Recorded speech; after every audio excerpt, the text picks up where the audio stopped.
ओम नमः शिवाय। श्री रुद्र संहिता का तृतीय।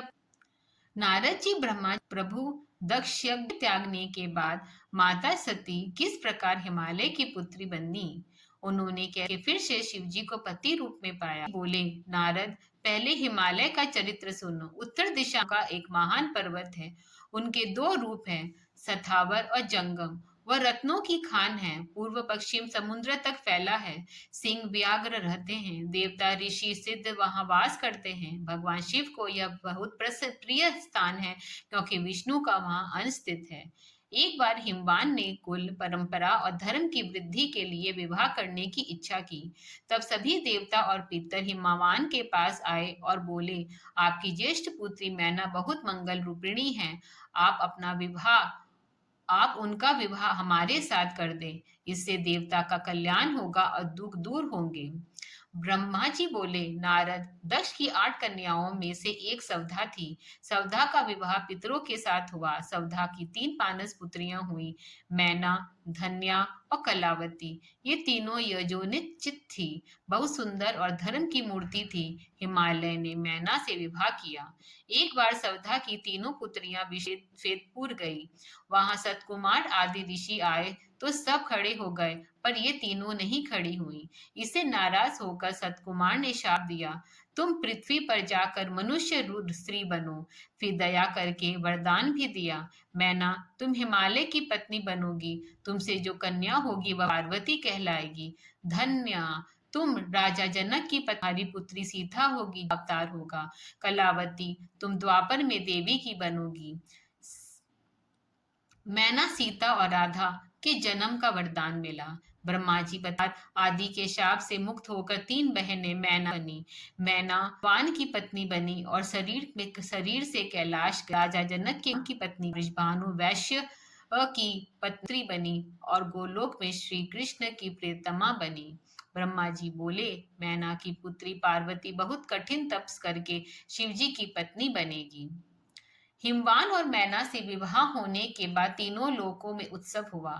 तब विष्णु सहित सभी देवता और ऋषि हिमालय के घर गए। हिमालय ने बड़े प्रेम से सबका स्वागत किया। देवताओं ने हिमालय से कहा, आज आपका जीवन सफल हो गया। वे पार्वती के जन्म और शिव विवाह के लिए हिमालय से प्रार्थना करने आए थे।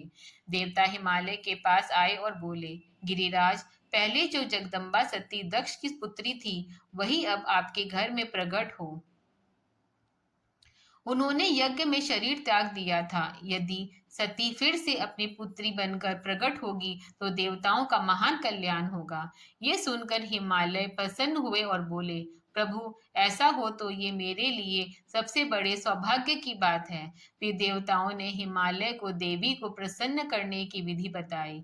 देवता एक सुंदर स्थान पर जाकर देवी जगदम्बा का स्मरण करके स्तुति करने लगे। उन्होंने शिवलोक के निवास करने वाली देवी उमा जगदम्बे, दुर्गे महेश्वरी, आप ही प्रकृति महत्व गायस्वती हैं। आप ही रक्षा और पोषण करने वाली हैं, श्रद्धा लक्ष्मी की वृद्धि हैं। हम आपको प्रणाम की बहुत स्तुति का। आप ही शांति वाली हैं, भक्ति हैं, वेदों की गीति हैं, सबकी गति हैं। प्रसन्न होकर दुर्गम का नाश करने वाली जगत जननी दिव्य रथ पर प्रकट हुई। उनका रथ रत्नों का था, थे उन सूर्य से भी अधिक प्रकाश चेत में, और उनका रूप अत्यंत सुंदर था। वे शिवलोक में निवास करने से युक्त नित्य रूपा देवी थी।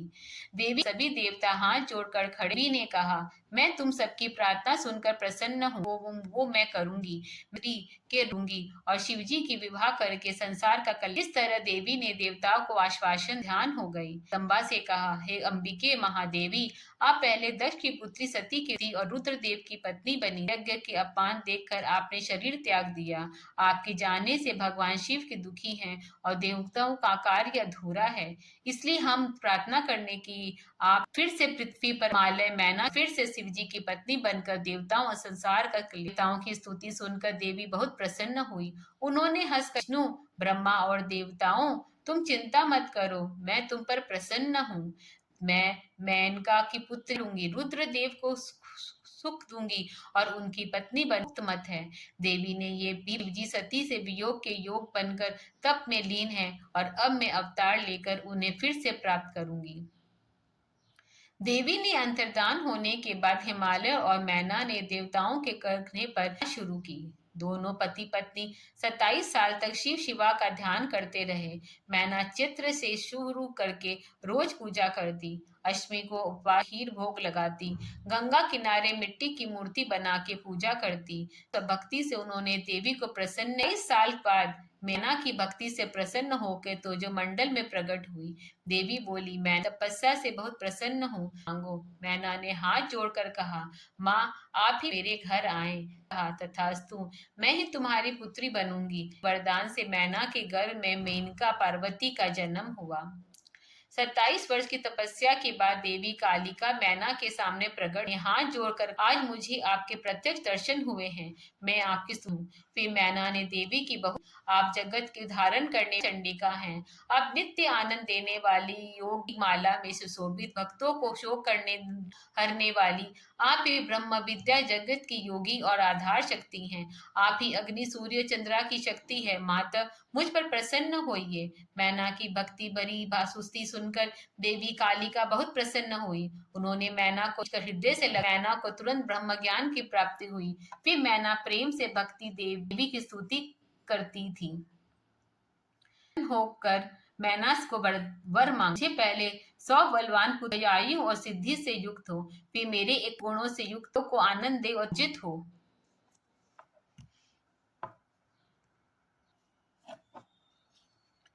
देवी बोली, मेनका, पहले तुम्हें 100 पुत्र होंगे, फिर सबसे बड़ा मेनका होगा।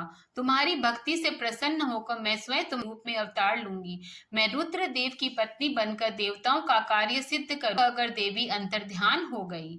सेना ने गर्भ से पहले पहलिका का जन्म हुआ, जो बहुत बलवान, सुंदर और श्रेष्ठ था। उन मित्रता की और बाद में उत्पन्न हुए से वह सबसे श्रेष्ठ माना गया। देवी पार्वती के अवतार का समय आने वाला था। करने के लिए ने गिरिराज के हृदय में प्रवेश किया। इससे हिमालय और शरीर में अदृश्य छा गया। एक जगदम्बा के आने से मेरे बीच में स्थित देवी जैसी शोभित होने लगी। चैत्र मास की 9वीं तिथि मृगशिरा नक्षत्र में आधी रात उज्जवल देवी मैना के अदर से अपने की प्रकट हो पार्वती जी के जन्म लेते ही संता छा, मंद हवा चली और फूलों की वर्षा हुई। विष्णु आदि सभी देवता और मुनि, उन्होंने महामाया शिव कामिनी की स्तुति की। जब देवता चले ने नील कमल वैश्य दिव्य कन्या को देखकर अत्यंत आनंद पाया। रूप के दर्शन हो गया कि यही साक्षात पर। देवी ने मैना से कहा, मैं पहले बहुत सेवा की, वह वर दिया था कि मैं तुम्हें और देऊंगी। आज उसी वर ने मेरी पुत्री बनी हूँ। अद्भुत लीला करके पत्नी बनूंगी और सज्जनों का उद्धार कहकर जगत माता शिवा उसी के रूप में प्रकट के स्विनी नील कमल के सामने कन्या रोने लगी। कन्या के रोने की आवाज सुनकर घर की सभी स्त्रियां हर्ष से आ गई। हिमालय अपनी उस लेकर अत्यंत आनंद में डूब गए। में हिमालय के काली नाम रखने का निश्चय किया। यहीं से आगे पार्वती का नामकरण और विद्याधन की शुरुआत होती है। दिन कर कन्या गुणों से युक्त हो गई, कुटुंब के अनुसार पालते थे। माता मैना ने जब तपस्या करने से रोका और कहा, उमा अरे मत कर, चलकर वही उमा हुई। जब विद्या का सम देवी ने गुरु से विद्या पढ़ी। पूर्व जन्म की सारी विद्याएं उन्हें ऐसे ही प्राप्त हो गई जैसे हंसों का मार्ग मिल। शिव जी की प्रेरणा से तिलक के घर आए। हिमालय ने पूत्री पार्वती से नारद जी के चरणों में प्रणाम। हिमालय ने कहा, हे मुने, मेरी पुत्री के छोर इसका सौभाग्य। नारद जी ने पार्वती का हाथ गिराज, आंख की कलाओं समान बढ़ रही है, इसके ये अपने पति के लिए अत्यंत सुखदायिनी होगी और माता पिता कीर्ति बढ़ाएगी। ये सभी नारियों परम साध्वी होगी। पार्वती के हाथ की रेखाएं देखकर कहा, गिराज को ऐसा पति मिलेगा जो योग निर्गुण निष्काम जटा भस्मधारी है। उनके न माँ होगी न बाप, ज्ञान की परवाह नहीं होगी और वो अमंगल वेश धारण करेगा। ये सुनकर हिमालय और मैना दोनों बहुत दुखी हुए। नारद बोले, हाथ की रेखा ब्रह्मा जी की लिखी है, वो झूठ नहीं हो सकती, वही पति उसके लिए सर्वश्रेष्ठ है। नारद जी ने कहा, गिरिराज डरो मत, वो पति और कोई स्वयं नहीं, स्वयं भगवान शिव है। शिव सर्वसमर्थ, सर्वेश्वर और विनाशी हैं। वो लीला के लिए ऐसा वेश धारण करते हैं। सामर्थ पुरुष में दोष भी गुण बन जाते हैं। पार्वती तपस्या करके शिव को अपने वश में कर लेगी। शिव भी इसके सिवा किसी दूसरी से विवाह नहीं करेंगे। दोनों का प्रेम अद्वितीय है। इस कन्या से देवताओं का कार्य सिद्ध होगा, अतः विवेक पूर्वक इसे शिव को ही सौंप दो। पार्वती जी गुणों बड़ी होने लगी। कुल के अनुसार पति कहने लगे। माता मैना ने तपस्या से रोका तो उमा नाम पड़ा। बाद में उन्होंने गुरु से विद्या ग्रहण की और पूर्व जन्म की सारी विद्याएं सहज ही प्राप्त कर ली। नारद जी का आना। शिव जी की प्रेरणा से नारद आए ने अपनी पुत्री से अपना पूजन करने के भाग्य के बारे में पूछा। हिमालय सुनो, मैं शिवजी सदा तप कर रहे हैं, किसी से विवाह नहीं करेंगे। पहले सामने प्रतिज्ञा, हमारे सिवा किसी से विवाह। तब नारद बोले, गिराज चिंता मत करो, ये काली ही पूर्व जन्म में दश कन्या सती थी। सती ने यज्ञ में देह त्याग दी थी और अब वही तुम्हारी पुत्री बनकर आई है। ये साक्षात जगदम्बा है और शिव की अर्धांगिनी बनेगी। ये सुनकर हिमालय, मैना और पार्वती तीनों का संदेह दूर हुआ। हिमालय ने प्रेम से पार्वती को पास बैठा लिया। नारद जी के जाने के ने हिमालय विनती की। प्राणनाथ नारद, मैं उसे स्त्री स्वभाव के कारण थी। मेरी प्रार्थना है कि आपका कन्या का विवाह किसी सुंदर कुलीन और शुभ लक्षणों वाले वर से कर दीजिए। वही विवाह हमसे, मेरी बेटी मुझे प्राणों से प्यारी है। आप ऐसा वर ढूंढिए जिससे वह प्रसन्न और सुखी रह सके। ऐसा कहकर मैना रोते हुए हिमालय के चरणों में गिर पड़ी। हिमालय ने मैना को उठाकर समझाया, देवी, मुनि की बात कभी झूठ नहीं होती। यदि बेटी से स्नेह है तो उसे भक्ति पूर्वक शिक्षा दो कि वो भगवान शंकर के लिए तप करें।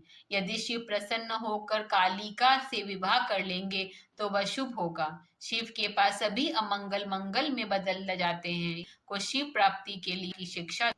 मैना जब पार्वती को तपस्या से रोकने लगी तब पार्वती ने कहा, ब्रह्म मुहूर्त में मैंने स्वप्न एक दयालु ब्राह्मण ने मुझे न करने के लिए उत्तम तपस्या दी।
उसी रात हिमालय ने भी स्वप्न देखा। एक उत्तम तपस्वी आए जिसके लक्षण नारद जी ने बताए हैं।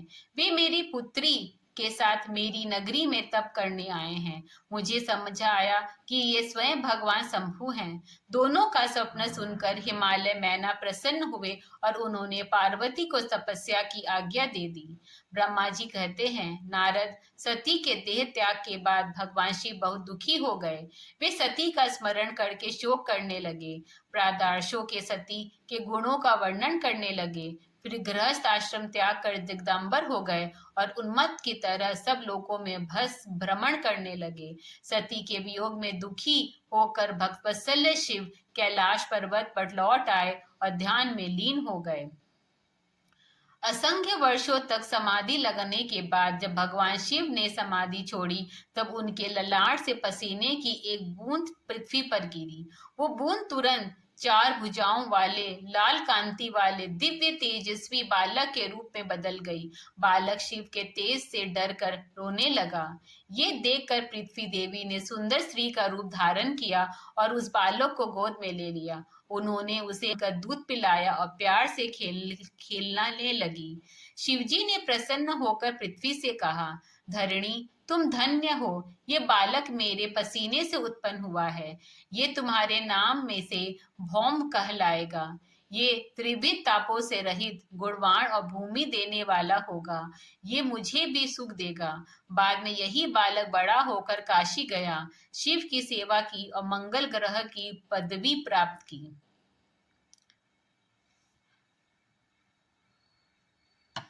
कल हम आगे का शिव पुराण स्मरण करेंगे। ओम नमः शिवाय।